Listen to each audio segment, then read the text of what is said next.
Assalamualaikum warahmatullahi wabarakatuh. Alhamdulillah, salatu wassalamu ala rasulillah wa ba'du. Saudara-saudariku dimanapun Anda berada, hari ini kita akan berbagi tentang sunnah, tuntunan berkehidupan yang melekat pada kehidupan kita, aktivitas kita, sekalipun singkat, padat, tapi begitu bermakna. Sunnah ini didapati dalam salah satu hadis Nabi SAW yang diriwayatkan oleh sahabat Abu Hurairah radhiyallahu taala anhu. Qala Rasulullah sallallahu alaihi wasallam, al-fitratu khamsun atau khamsatun minal fitrah. Fitrah itu yaitu segala yang melekat pada kehidupan manusia, setidaknya ada 5 yang sangat bermakna. 1, al-khitan, yaitu berkhitan. Yang kedua, al-istihdad, membersihkan rambut di sekitaran kemaluan. Kemudian yang ketiga, natful ibti, ya, yaitu mencabut atau membersihkan di bulu ketiak. Yang keempat, qasus syarib, yaitu menipiskan kumis. Dan yang kelima adalah taqlimul adfar, yaitu memotong kuku. Dari 5 hal ini kita akan mengambil 1 untuk memberikan praktikal yang singkat dan mudah untuk dipahami, yaitu tentang memotong kuku.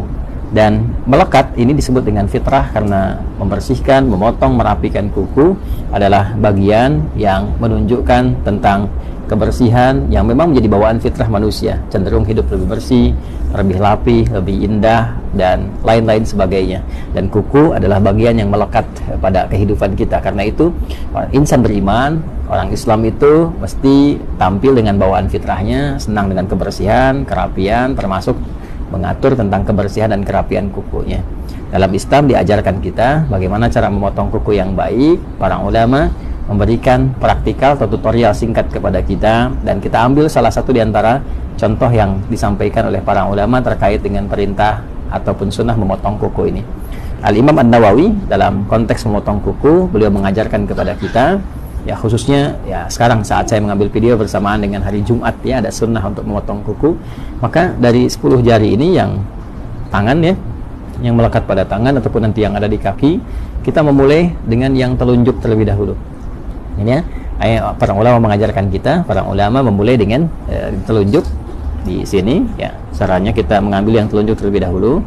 Ya, memotong mungkin punya cara yang tersendiri. Dimulai dengan telunjuk, kita rapihkan berkesesuaian sehingga tidak terlalu dalam juga. Ya, bisa kita ambil sedikit misalnya. Ya, bismillahirrahmanirrahim. Kita ucapkan bismillah, ya, untuk bisa menjadikan bagian kegiatan sebagai ibadah, ya. Nah, ini seperti ini teman-teman sekalian. Ya. Ya. Nah, ini sengaja saya tadahi menggunakan tisu ini, ya, agar juga bagian dari potongan kuku tidak kemana-mana. Dan nanti ada hikmahnya, ya. Saya jelaskan dulu secara keseluruhan, nanti hikmahnya di akhir saya tutupkan. Jadi setelah dari telunjuk sini, kemudian sampai mulai dari kelingking, ya, dari telunjuk di sini selesai, maka dilanjutkan dari kelingking, ya, ke sini telunjuk selesai, kemudian pindah ke kelingking, kemudian ke sini jari manis, ya, jari manis dan jari tengah, lalu jempol. Ya, mulai dari sini telunjuk, berpindah memulai dari kelingking, jadi dari telunjuk ke kelingking, kedua kelingking, dan jari manis, jari tengah, kemudian jempol. Jelas, ya? Lalu berpindah kemudian ke sini bagian kirinya, dimulai dari kelingking, kemudian jari manis, jari tengah, telunjuk ke jempol. Jadi urutannya di sini telunjuk, kelingking, jari manis, jari tengah, jempol, kemudian pindah kelingking, jari manis, jari tengah, telunjuk, kemudian jempol. Demikian di kaki. Ya, kalau sudah selesai ini, kemudian tadi kita tadahi, ya. Ini saya contohkan tadi 1 yang telunjuk karena di hari Jumat saya sudah mendahulukan memotong keseluruhannya. Jadi saya urutkan saja tadi seperti tadi saya sampaikan. Jadi telunjuknya sudah, kelingking sudah sampai ke jempol, kemudian dari sini kelingking sampai ke jempol, selesai kita tadahi. Ini maksudnya supaya mudah untuk dikumpulkan.